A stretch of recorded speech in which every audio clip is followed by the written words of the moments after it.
पिछले एपिसोड में हमने देखा था काजू नंबर 10 की वजह से जापान डिफेंस फोर्स को ये पता लग चुका है कि बहुत जल्द काजू नंबर 9 उन पे फिर से हमला करने वाला है, जिस वजह से उन्होंने सबसे ताकतवर काजू नंबर 6 के वेपन को चलाने के लिए इचिकावा को चुन लिया है। पर इचिकावा अभी भी उस वेपन को चलाने के लिए तैयार नहीं है। अब आगे एपिसोड की शुरुआत में हम यहाँ पर फुरुहाशी की बैक स्टोरी देखते हैं, जहाँ पर वो न्यूट्रलाइजेशन स्पेशल एडवांस कोर्स में फिर से फर्स्ट पोजीशन पर आया होता है और सभी को लगता है कि वो न्यूट्रलाइजेशन यूनिवर्सिटी में टॉप स्कोर हासिल करके रहेगा। जब मैं टेक्निकल स्कूल में था तब कोई भी मुझे टच नहीं कर सकता था, क्योंकि मेरा दिमाग वह सब कुछ ऑब्जर्व कर लेता था जो मुझे सिखाया जाता था, और मेरी बॉडी भी हर दिन ट्रेनिंग करके स्ट्रॉन्ग बनती रहती थी। और मैं हमेशा ये सोचकर एक्साइटेड होता था कि मैं किसी दिन कितना ज्यादा स्ट्रॉन्ग बनूंगा और कैप्टन मीना, कैप्टन गेन और डायरेक्टर एसाओ के लेवल तक पहुंच जाऊंगा, जिस पर मुझे पूरा विश्वास था। तभी यहाँ पर नंबर 6 के वेपन को पहनने की वजह से इचिकावा की बहुत बुरी हालत हो चुकी होती है, जिसे देखकर फुरुहाशी हैरान हो गया होता है। और तब यहाँ वो दिन आ जाता है जब 4th डिवीजन के कैप्टन जुगो ये चेक करने वाले होते हैं कि इचिकावा नंबर 6 के वेपन को पहनने के लायक है भी या नहीं। जहाँ पर हम देखते हैं कई काजूस को न्यूट्रलाइजेशन जोन में इकट्ठा कर लिया जाता है। तब जुगो इचिकावा का हाल चाल पूछने लगता है और सभी लोग उसे बताते हैं कि नंबर 6 वेपन पहनने के बाद इचिकावा के सारे ऑर्गन सही से काम कर रहे हैं। और हम देखते हैं कि इचिकावा भी लड़ने के लिए तैयार हो जाता है।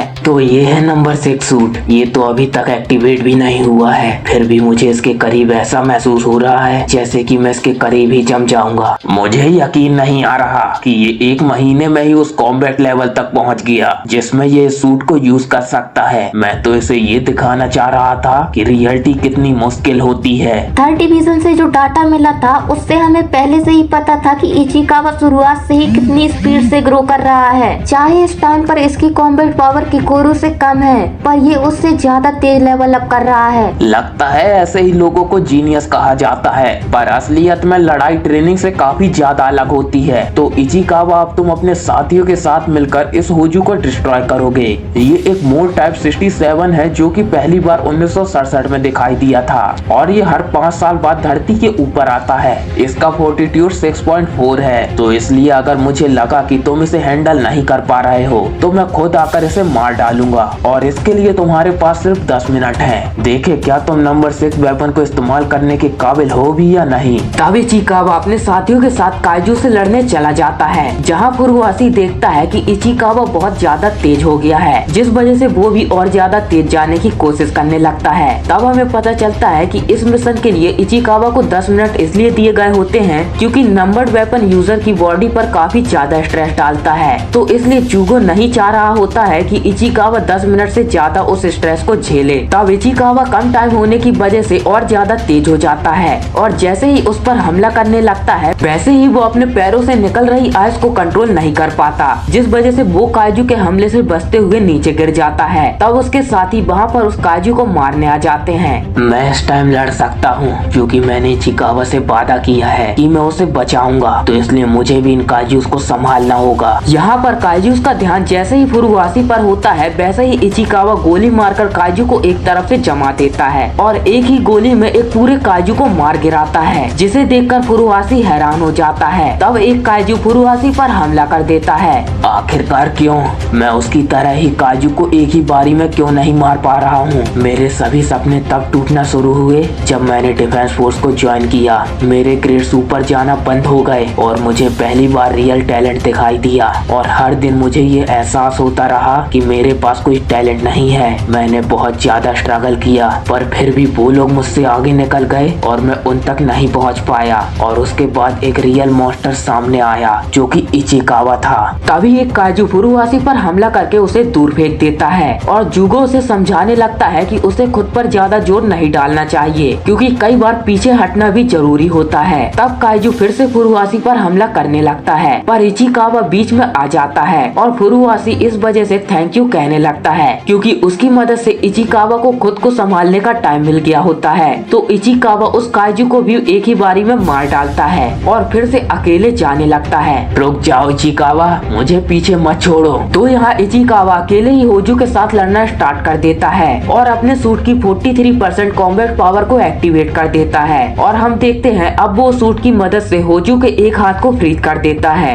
अभी भी ये पावर कम है क्योंकि इस होजू की स्किन बहुत ज्यादा हार्ड है और ऊपर से ये बाकी काजू से ज्यादा जल्दी रीजनरेट कर रहा है, तो इस हिसाब से तो मैं इसके कोर तक कभी नहीं पहुंच पाऊंगा। तभी इचिकावा अपनी कॉम्बैट पावर को 46% तक पहुंचा देता है, जिसे देखकर सभी लोग हैरान हो जाते हैं। पर जुगो को समझ में आ जाता है कि वहाँ पर कुछ गड़बड़ है। तब इचिकावा होजू की बाजू में छेद कर देता है, पर अभी भी उसे काफी ज्यादा पावर की जरूरत होती है, जिस वजह से वो सूट की पावर को 51% तक पहुंचा देता है, जिस वजह से सभी लोग उससे पूछने लगते हैं क्या वो ठीक है। मैं बिल्कुल ठीक हूँ और मेरा दिमाग पहले से ज्यादा क्लियर हो चुका है। और ये सुनकर सभी लोग हैरान हो जाते हैं। तब होंजू भी ट्रांसफॉर्म हो जाता है और इचिकावा कापका और फुरुहाशी को बचाने का सोचकर अपनी सूट की और ज्यादा पावर को अनलीश करने लगता है, जिस वजह से वो बहुत तेज हो जाता है और धीरे धीरे होजू को बर्फ में फ्रीज करना स्टार्ट कर देता है। पर सूट की ज्यादा पावर इस्तेमाल करने की वजह से 6 जगहों से उसके मसल फट चुके होते हैं, जिस वजह से सबको लगता है कि नंबर 6 वेपन की वजह से इचिकावा अपना कंट्रोल खो चुका है।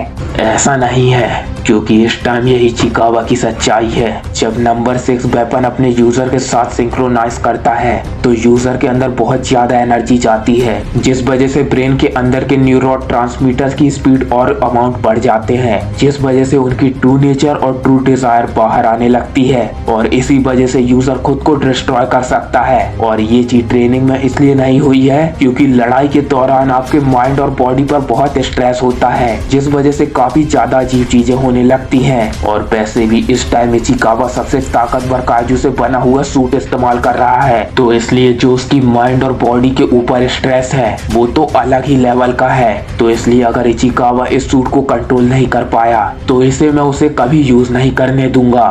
तब फुरुहाशी इचिकावा की तरफ बढ़ने लगता है और उसे इस बात पर बहुत अफसोस होता है कि उस टाइम वो बहुत ज्यादा खुश था जब इचिकावा पहली बार नंबर 6 वेपन को इस्तेमाल नहीं कर पाया था। तब यहाँ इचिकावा की पूरी बॉडी दर्द कर रही होती है, पर वो फिर भी अपने थॉट्स को कंट्रोल नहीं कर पा रहा होता, जिस वजह से उसकी बॉडी अपने आप मूव कर रही होती है और उसकी पावर भी बढ़ती जा रही होती है। तभी इचिकावा अपने 50 मीटर के रेडियस में सब कुछ फ्रीज कर देता है और सारे काइजूस को मार गिरा है ताकि वह होजू के साथ लड़ सके। तब हम देखते हैं होजू की 30% बॉडी फ्रीज हो चुकी होती है, पर इस चक्कर में इचिकावा की 16 मसल्स फट चुकी होती है और साथ में उसे 4 बोन फ्रैक्चर भी आए होते हैं। तब यहाँ इचिकावा का एक पैर टूट चुका होता है, जिस वजह से जुगो इचिकावा को रोकने के लिए कहता है और खुद होजू से लड़ने आने लगता है। मैं बहुत ज्यादा कमजोर हूँ और इसी वजह से मैं दोबारा से हारने वाला हूँ। इस तरह मैं किसी को नहीं बचा सकता। तब यहाँ फुरुहाशी इचिकावा की तरफ बढ़ने लगता है और जुगो से इस लड़ाई के लिए और थोड़ा टाइम मांगता है। तब जुगो उसे उस जगह से निकलने के लिए कहता है, पर फुरुहाशी इचिकावा को बचाने के लिए अपनी कॉम्बैट पावर से भी ज्यादा तेज भाग रहा होता है, जिसे देखकर जुगो हैरान हो जाता है क्योंकि फुरुहाशी तो सिर्फ 24% पावर को ही अनलीश कर सकता है।